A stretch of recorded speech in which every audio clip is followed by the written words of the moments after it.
Hey, it's Chuck Armstrong with Loudwire Nights, and this is Loudwire Nights On Demand. It was so much fun chatting with Noodles, longtime guitarist of The Offspring. This first aired on Wednesday, June 19th. Here you go. Well, about 40 years ago, the foundations for one of the most significant punk rock bands started taking shape in a garage in Cypress, California, not too far from Long Beach. And in a couple of years after playing shows in the area, the band changed their name from Manic Subsidal to The Offspring. And that same year, they released their first official single.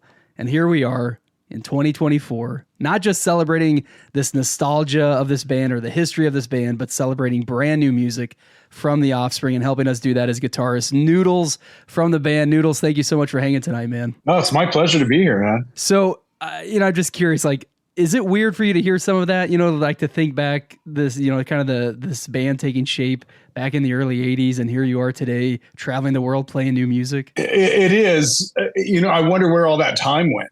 I don't really feel, well, some days I do, but most of the time I don't feel 40 years older than I did back then, Yeah. I haven't matured much, I'll tell you that. That's all right, man. Well, here we are, 40 years later, and we're gearing up for the release of Offspring's next record, I think album number 11, Supercharged, out on October 11th. And correct, yeah. We've gotten the first taste of what to expect from it with the new single, Make It All Right. How's it feel, man? How's it feel to have this song, have this news of this album out in the world? Good. I want to get the rest of it out. This is always always a really, nervous time, and also just a frustrating time in a lot of ways, because I love the music on this record, and I just want to get it to the fans. I want them to be able to hear it, and you have to wait. I had this conversation with some friends of mine who just finished a record, and theirs is coming out probably not even until early next year. And it's just so frustrating when you have to, kind of line everything up, to get a record out. Yeah, and you're staying busy, man, right? You're overseas right now playing live shows, but how do you handle that? Like mentally, emotionally, how do you handle that kind of anxiety or just that anticipation of releasing a record? We've been doing it long enough. I guess you just suck it up and wait, until it gets out. We're busy. We're on the road. We're not playing any of the new stuff yet. We're going to have to start incorporating Make It All Right into the set soon. So we're probably going to start doing that, like at sound checks and stuff, getting it together, figuring out who plays what parts of it. There's some intricate guitar parts in it. We got to, figure out who plays what, who's got the sounds. Oh, we got to dial in the sounds on our amps and all that. But, that's all part of it. On top of that, we're having the funnest shows. We played just here in Athens last night, a festival, Release Athens.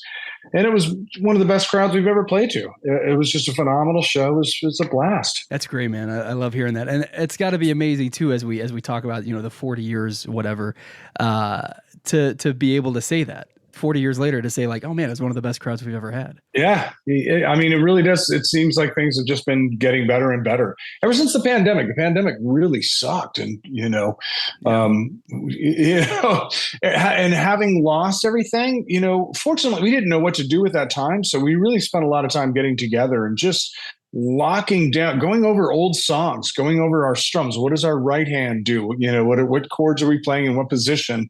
Should we, play the same position or, different, and just locking all that in and really kind of getting precise and just having fun too. And then, it's interesting. It's interesting hearing you say that, like the pandemic sort of gave you that opportunity or even forced you to do that, which probably if that hadn't happened, maybe you wouldn't have done that. And so, who knows how you would sound today as you play some of this. We would have been too busy, we would have been on the road. Although we do play a lot together backstage. We've got a practice setup, a fake drum kit, and just little small amps so we can hear each other play. And so we do play a lot backstage as well.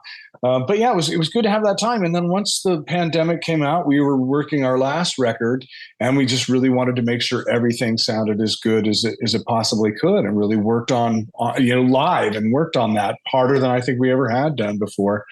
And we had a couple of great years since the pandemic, and I'm looking forward to more great years. Amen, man. That's amazing. Again, like it's just Yeah, great to hear that. It's great to hear that from a band like Offspring, who has been doing this for a long time. And yeah, you've released, you're getting ready for the 11th album, and so to still kind of have that right. feeling of progression and momentum and fresh experiences, it's really cool, man. Well, I mean, being in a band is twofold: going out and playing the songs and connecting with a live audience. And there's no feeling in the world like that. That's just the best feeling, hands down. But then when you're in your off time, you want to create new music and and try different stuff. We also we want to see if we can still prove that we got the chops in the studio as well. I think. So we do a lot of, that's the other side of the coin, is doing that. And then once the record's done, then you go back out and try to see if you can make all these songs that you create in the studio sound good live. It's a different struggle, Well, yeah. So this first single from Supercharged is called "Make It All Right." Do you think that's a good indication of sort of the sound and vibe of the rest of the album? Yeah. I want to say this is probably one of the most schizophrenic albums we've ever done. There's some poppy songs, like this is a straightforward pop punk song, "Make It All Right." Sure, yeah. I think there's probably two more off this record that would qualify as pop punk songs. There's a one song that's just almost thrash. It's unlike anything we've ever done. There's another one that sounds just really straightforward rocking, really fast, a riff guitar rock. It's a little different than anything we've done, although it still sounds like the Offspring, And then there's some straightforward, fast melodic punk rock stuff that we always kind of come back to. That's the stuff we love. Right on, man. That started our love for music in the first place. I love that, man. Well, and this is going to be your fourth consecutive record produced by Bob Rock, going back to 2008's Rise and Fall, Raging Grace. Yeah. How did you guys first get hooked up with Bob? Like, how did you end up working with him on that? We kind of ran our course with the producer before. I think we knew we wanted to change it up. He was great. We just felt like let's try something else a little different. Dexter met with Bob, and it worked out great. He was like. They had a great conversation, and Bob was talking about his background from the Vancouver punk scene, really, and how he would mix all these Vancouver punk bands. He was working during the day doing jingles, recording jingles and engineering. And he said at night he would stay in the studio, and like local punk bands would come down, like the Pointy Sticks and all these old late 70s punk bands would come in, and they would record all night, doing a whole record or 3 or 4 songs a night. And then the next day he would fall asleep there, and then get up and the next day and do his jingle job, engineering for jingles. And he and Dexter just kind of hit it off right away. Then we all met together, and I got along great with Bob right away. And it's been that way ever since. We talk about music. That's kind of how we start every day. Talk about music, talk about what's going on in the world. And then we get in the studio and then talk about what we want to do that day and how do we get the sounds, and let's try something else, and what do you call it when you do this? Oh yeah, that's a, I don't know, so either just some kind of strum or some kind of shuffle or some kind of beat, or some kind of sound. I mean, Bob's just got this kind of encyclopedic knowledge, and we'll ask, how did Steve Jones get that sound on Nevermind the Bullocks? And he's, it's a Les Paul through a Vox and a Hi-Watt or something together. That's probably not right, but he knew what it was when he answered it. So that's cool. Well, and as you talk about, as I kind of think about this new album, and you mentioned, there might be a thrash on it, some, straightforward rock, this pop punk feel too. Like Bob has had his hands in so many different, bands and genres too, that I'm sure that you guys wanting to make different, make songs for the sake of the song, not for the sake of any, formula or anything. And then Bob coming in too as a producer, like just comes together as a perfect combination. Yeah. We just, we love him. We love working with him. He knows how to push us to do better. Like, when a song is not quite there, he'll let us know it's not quite there. And Dexter, well, what do you think I should do? And I don't know. What do you think you should do? What would Dexter Holland do? And he really does. And he makes it, he makes us know we can do better. And it's not like the end of the world that we're not there yet. We're not, but he'll call me out. Like if I haven't rehearsed, or come up with anything for a part, done my homework, he'll call us out on that too. But he's usually right. So we yeah, you got me, Bob. Yeah. No, I mean that should be a producer's job, right? To kind of push you in that way. And absolutely. Yeah. For sure. Otherwise, why work with the producer? If you're not going to take his advice, and take, accept his opinion. Sometimes we disagree and we'll, specifically Dexter will have a part and he really likes it and Bob's not sure and he wants to change it. And every once in a while they'll kind of go back and forth. And, sometimes we don't, we haggle over it, but, usually we all kind of agree. If there's something not quite hitting, you kind of know. And if somebody points out, I'm not sure that's quite there yet. Yeah, you're probably right. Let's listen to it. Yeah. A lot of times we'll, put things on a back burner for a couple of weeks too, work on something else and then come back and revisit something after a while.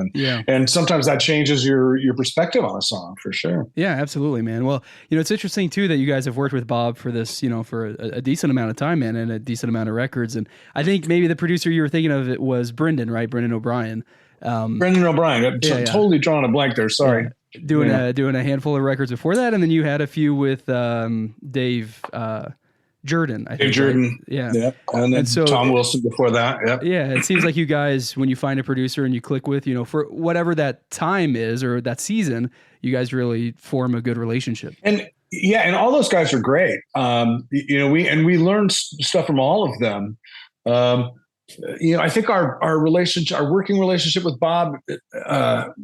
It's just a little different, a little more comfortable, but also he does still push us. It's not like, we're resting on our laurels because Bob's around, he still does push us, but, but we just, I think we hit it off in ways that we didn't with the other guys, but we learned a lot from every producer we worked with. Dave was genius. Brendan O'Brien was genius. Both of those guys were great with guitars. And so is Bob. Bob's great with getting good guitar sounds. Yeah. Which obviously you care a little bit about. So for sure. Yeah. He also does,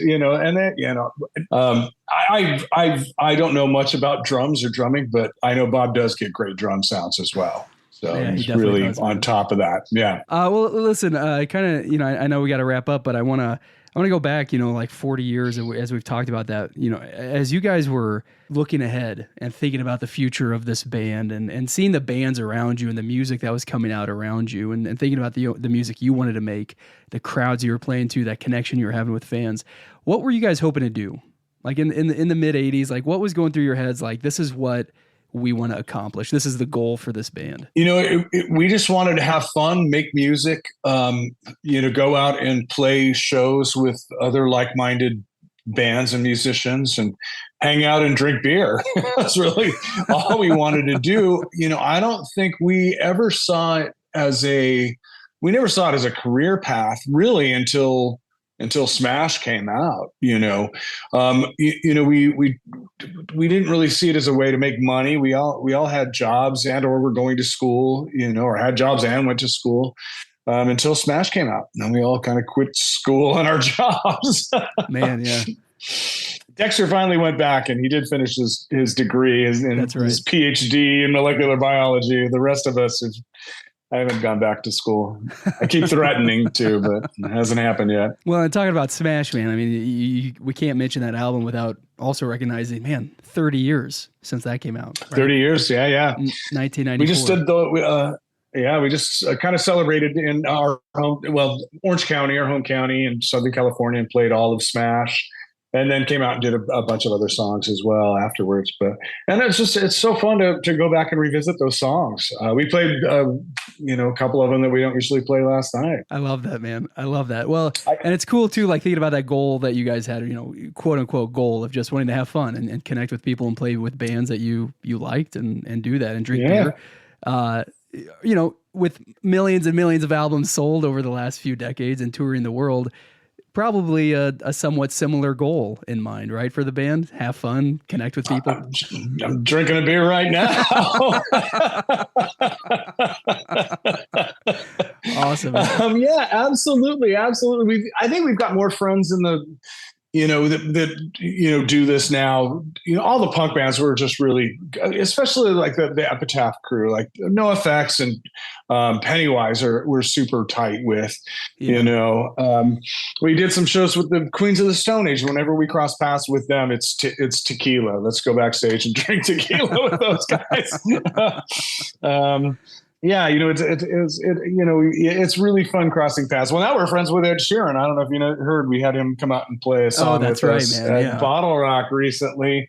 I had heard that he was a fan of ours, and I thought, oh, we're playing with him. Let's see if he wants to join us on stage. And he said, yeah. He goes, he told us when he was a kid, 8 years old, he would play in the mirror and sing Million Miles Away off Conspiracy of One. Yeah. That was his first record that he ever bought. His aunt would send him 10 pounds for Christmas, and he went out and bought that record. So it's fun hanging out with all these people. And then, all the old punks that, we're still good friends with. Bands like the Dickies, love those guys. Yeah. Well, it's cool too. Yeah. Like that kind of contrast of old school punk bands and Ed Sheeran, because over the course of 3-4 decades, it's not just one fan base, right? Like you are reaching new generations, and so new fans get created years after an album like Smash comes out or something. Yeah, for sure. And well, when we were coming up in the punk rock scene, I put all my rock. I traded my old rock records for punk stuff, except for like some. I kept like the Rolling Stones and Kiss. All my Kiss records were at the back behind all my punk records. Right? He kind of became a little bit of a punk elitist. But the more you live with it, the more you start to like other music as well. It can't just be punk all the time. That's right, man. And you hear that, man. You hear that throughout Offspring's music. I can't wait to hear that throughout this new album, Supercharged, out on October 11th. I know you're ready for the world to hear it. I'll say as a fan, I'm ready to hear it. So, absolutely, yeah. Yeah. Well, Noodles, man, it was great hanging tonight. Thank you so much for the time. Congrats on Make It All Right. We love it on Loudwire Nights. Congrats on Supercharged. Cannot wait for the world to hear it. Can't wait to get my hands on it, and I can't wait to see all that's to come. Thank you, Chuck. You're too kind, man. I really appreciate it. Yeah, well, you're welcome on Loudwire Nights anytime, brother. Thanks, man. I'll be back.